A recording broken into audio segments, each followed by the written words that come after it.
সোহান, তোমার ভাইয়া। ভাই কি করছিস তুই? রাস্তার মধ্যে মারামারি করতেছিস? ভাইয়া ও ও আরেকটা দিন করছে আস্তে আর মাই বললাম খারাপই। এই চল যাও।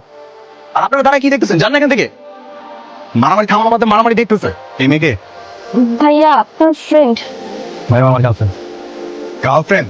হ্যাঁ ভাই, তোমার সত্যিটাই বলবো, কারণ তো একদিন পর তো তুমি এমনিতেই জানবা, আজকে জানি না।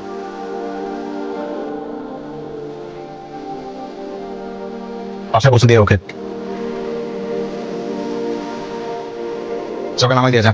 ঠিক আছে চলো তোমাকে নামাই দিয়েছি। কথা না বলে বুঝবো কি করে কেন রেগে আছিস? আজকে তোমার ছোট ছেলে বাসায় আসুক, তারপর বুঝাবো আমি। ওর একদিনকে আমার একদিন। কেন? ও কি করেছে? কি করছে জিজ্ঞাসা করতেছো? এই বয়সে গার্লফ্রেন্ড বানাইছে, গার্লফ্রেন্ড নিয়ে ঘুরে বেড়াচ্ছে, আবার সেই গার্লফ্রেন্ডের জন্য রাস্তা পথে মারামারিও করতেছে। আজ এখানে বাসায় আসলো দৌড়ে। কি রে, এইদিকে আয়। আরে মা দেখো, তোমার বড় ছেলের জন্য পাত্রী নিয়ে আসছে। আরে ভাই দেখা কত সুন্দর। কি সুন্দর দেখতে, যেমন চোখ তেমন নাক তেমন হাসি, মাশাআল্লাহ আমার তো খুব পছন্দ হয়ে গেছে। তাই তোরে আমার জন্য মেয়ে দেখতে কে বলছে? বাপ রে বাপ, বয়স 30-এর কোটায় পড়ে গেছে ভাই। 2 দিন পরে রাস্তা যদি বেরোস, মানুষ তো বলবো যে যাচ্ছে আইগুলো কাকাটা, তখন তখন কেমন লাগবে?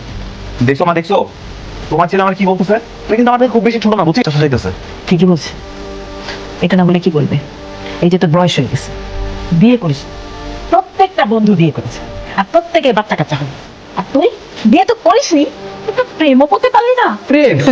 ওর দ্বারা প্রেম হবে না, সারাদিন শুধু অফিস অফিস অফিস, এইগুলো করে কি মেয়ে পড়াতে পারবে? ভাইয়া শুন, এটা মেয়েও পড়াতে পারছিস না তুই, এটা তো হইলো। মা তুমি এটা নিয়ে আসছি, পাত্রীটা কেমন দেখতে? একদম সুন্দর স্মার্ট। ভাইয়া এই মেয়ে যদি তুই মিস করিস তাহলে আমার আর কিছু দরকার নেই। দেখ একটু দেখ। দেখবো না সরা। ঠিক আছে দেখতে হবে না, কোনো সমস্যা নেই। এই যে ছবিটা আমি টেবিলের উপরে রেখে গেলাম। মেয়ে বলতে যদি ভালো লাগে তাহলে কালকে সকাল 10টায় তুই দেখা করতে চাই।